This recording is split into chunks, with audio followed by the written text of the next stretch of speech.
Iran और Israel, इनमें लड़ाई क्या है? कौन सही है, कौन गलत है? अभी तो दुनिया जिस रेडिकलाइजेशन से गुजर रही है, चश्मों में ग्रीन और एंटी ग्रीन दो ही मोड़ आने शुरू हो गए हैं। जबकि बात यहाँ सही और गलत की होनी चाहिए। वैसे जब भी दो पक्षों की बात होती है तो शायद गलत कुछ भी नहीं होता, बस अपना अपना सही होता है। आज एक तीसरे पक्ष के तौर पर समझने की कोशिश करते हैं कि ईरान और इजराइल का ये पंगा है क्या और क्यों है। तो welcome to another episode of भांति की बातें।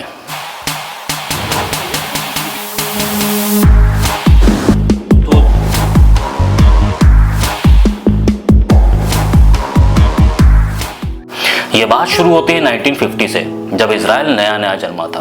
पहले प्राइम मिनिस्टर थे डेविड बेन गुरियन। जिस तरह से इजराइल की नींव रखी गई थी उससे अरब देश बहुत खफा थे, खासकर सऊदी। सुन्नी मुस्लिमों से बना बसा लगभग पूरा अरब इजराइल के खिलाफ खड़ा था और बारी बारी से अरब या अरब समर्थित देश इजराइल के वजूद को मिटाने के लिए उस पर हमले करते रहे। इजराइल लड़ता रहा। ऐसे में उसे सहारा मिला शिया पॉपुलेटेड ईरान का और हनाफी पॉपुलेटेड टर्की का। एक ट्रायंगुलर रिलेशनशिप की शुरुआत हो गई। वैसे कुल मिलाकर ये दुश्मन के दुश्मन दोस्त वाली थी। ईरान ने मिडिल ईस्ट में इजराइल को मॉरल सपोर्ट और सैनिक समर्थन मुहैया करवाए। बदले में इजराइल ने उसे दी टेक्नोलॉजीज और इराक और अरब देशों के खिलाफ खुलकर समर्थन। 1956 में सुएज वॉर हुआ। ये था सुएज नहर पर कब्जे को लेकर, जिस पर अभी तक इजिप्ट अपनी बपौती समझा करता था। पर इजराइल के लिए इस पर कंट्रोल जरूरी था, न केवल व्यापार के लिए बल्कि इस रीजन में अपनी सत्ता स्थापना के लिए भी। युद्ध छिड़ गया इजराइल और मिस्र के बीच। स्ट्रेटजिकली तो ईरान मिस्र के साथ मौजूद था, पर उसका एक बैक सपोर्ट इजराइल के साथ भी था, दबे छिपे ढंग से। और इस युद्ध के बाद शायद पहली बार दोनों देशों ने अपने गुप्त संबंधों को स्वीकार किया। इस समय ईरान पर शाह का शासन था, तुर्की पर तेलाल बयार का। शाह, गुरियन और बयार की इस तिकड़ी ने 1959 में एक खुफिया एजेंसी बनाई, ट्राइडेंट। 3 देशों की एक कॉमन एजेंसी, जिसमें थे मोसाद, सावाक और MIT। इजराइल में ईरानी असेंबली थी और तेहरान में इजरायली। वैसे इस पूरी कहानी में ईरान का एक लोभ भी था, तेल अवीव के रास्ते वॉशिंगटन में जगह पाना। ईरान और इजराइल के बीच एक ऐसा गठजोड़ हुआ था जिससे दोनों देशों को तेल और पैसे के मामले में काफी फायदा हुआ। लेकिन इस रिश्ते को सबके सामने लाना मुश्किल था, इसलिए उन्होंने पनामा और स्विट्जरलैंड जैसे देशों में कुछ फर्जी कंपनियां बनाई। इन कंपनियों को एक खास संस्था के जरिए चलाया जाता जिसका नाम था ट्रांस एशियाटिक ऑयल। यही संस्था 1970 के आखिरी सालों में ईरान और इजराइल की सरकारी तेल कंपनियों के बीच सीक्रेट समझौते की बुनियाद बनी। इस पूरे खेल का सबसे अहम हिस्सा थी इलात एस्केलॉन पाइपलाइन, जिसके जरिए ईरान से तेल सीधा इजराइल पहुंचाया जाता था। यह पाइपलाइन भी ट्रांस एशियाटिक ऑयल की एक ब्रांच जैसी थी।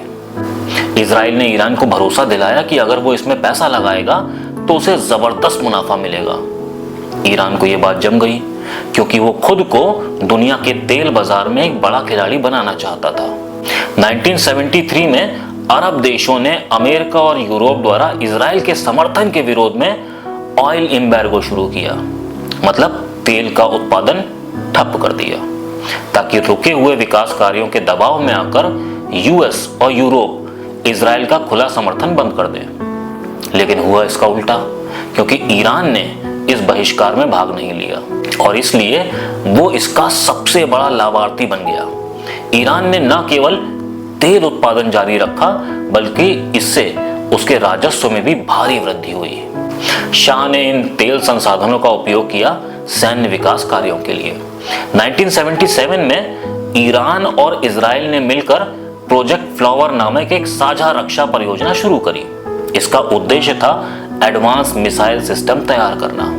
70s के एंड में ईरान और इजराइल ने तेल के बदले हथियार, मतलब ऑयल फॉर आर्म्स, इसके कुल 6 समझौते किए। इनका अनुमानित मूल्य लगभग 1.2 बिलियन अमेरिकी डॉलर था। ईरान ने शुरू में लगभग 300 मिलियन डॉलर नकद और फिर 250 मिलियन डॉलर का तेल प्रदान किया। इस पैसे से इजरायली रिसर्च और डेवलपमेंट प्रोजेक्ट को फंड किया गया। इजराइल इन हथियारों को डिजाइन और विकसित करता था जबकि ईरान मिसाइल असेंबली और परीक्षण की सुविधाएं मुहैया कराता था।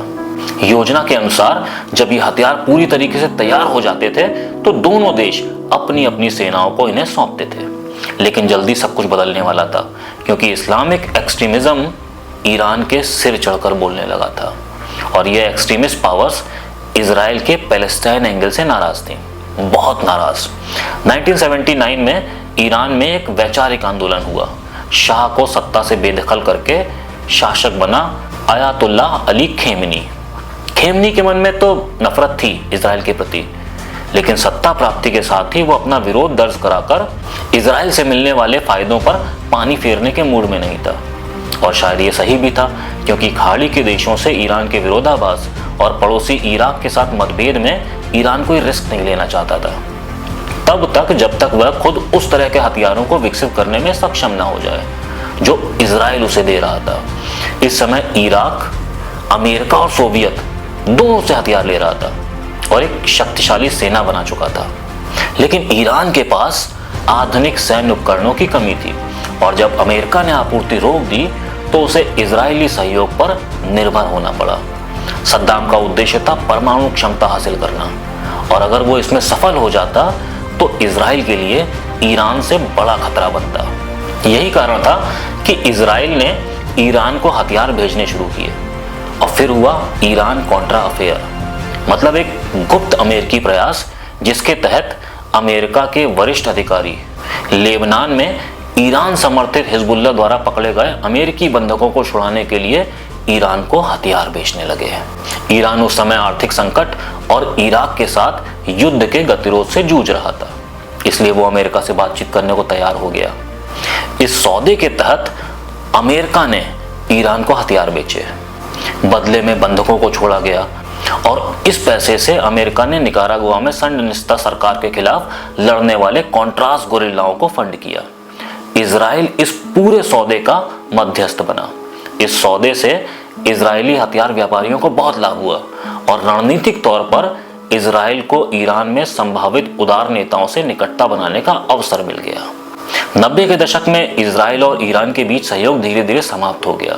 हालांकि उस समय तक दोनों देश एक दूसरे को प्रत्यक्ष शत्रु नहीं मानते थे। इजराइल की प्राथमिक चिंता अब भी इराक और सद्दाम हुसैन थे, विशेषकर पहले खाड़ी युद्ध के बाद। हालांकि इस दौरान इजरायली सुरक्षा एजेंसियां ईरान के मिसाइल विकास कार्यक्रम और परमाणु परियोजनाओं को लेकर भी चिंतित होने लगी थीं। फिर भी यह मुद्दा तब तक आम जनता या राजनीतिक विमर्श का हिस्सा नहीं बना था। लेटर 90 में कुछ इजरायली सुरक्षा विशेषज्ञों ने ईरान को लेकर तनाव कम करने की बात भी की। उस समय ईरान तालिबान शासित अफगानिस्तान जैसे तात्कालिक खतरों पर ज्यादा ध्यान केंद्रित कर रहा था, लेकिन फिर सब कुछ बदल गया। 2000 के दशक की शुरुआत में स्थिति एकदम से बदल गई। अफगानिस्तान और इराक में अमेरिकी सेना ने ईरान के दो सबसे बड़े दुश्मन तालिबान और सद्दाम को हटा दिया। इससे पूरे क्षेत्र में यह धारणा बनी कि ईरान की क्षेत्रीय ताकत बढ़ रही है। यहाँ इजराइल ने यह देखना शुरू किया कि क्षेत्र में जितने भी संघर्ष हैं उनके पीछे ईरान की भूमिका है, खासकर हिजबुल्लाह और हमास जैसे गैर राज्य तत्वों के साथ ईरान की नजदीकी।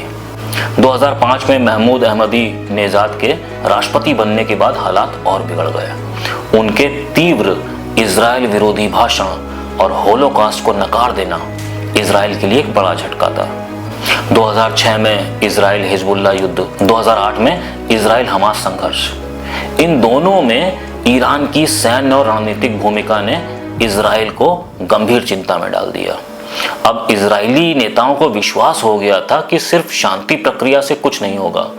ईरान के क्षेत्रीय प्रभाव को रोकना अब इजराइल की सर्वोच्च प्राथमिकता है।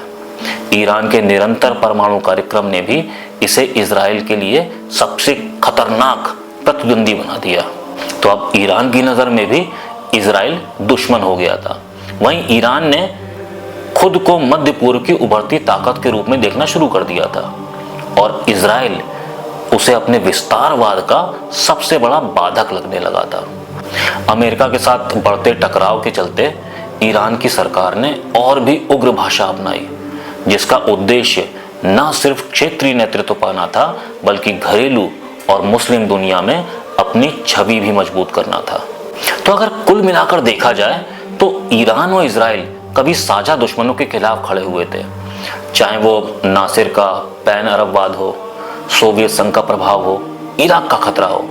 इन सभी ने उन्हें सैन्य, खुफिया और आर्थिक स्तर पर जोड़ के रखा था। शाह के समय का ईरान इजराइल को अमेरिका तक पहुंचने का जरिया मानता था। क्रांति के बाद भी व्यावहारिक सहयोग चलता रहा, लेकिन वैचारिक शत्रुता ने अंततः इस रिश्ते को निगल लिया। अब रणनीतिक और वैचारिक दोनों मोर्चों पर हालात इतने बदल चुके हैं कि सहयोग की संभावना तभी है जब दोनों पक्षों में कोई बुनियादी बदलाव हो। तो ये कहानी सिर्फ दुश्मनी की नहीं है, बल्कि दोस्ती की भी है। आज का एपिसोड आपको कैसा लगा? लाइक करिएगा, कमेंट करिएगा, शेयर करिएगा, सब्सक्राइब करिएगा और ऐसी और जानकारियों के लिए देखते रहिएगा भांति की बातें।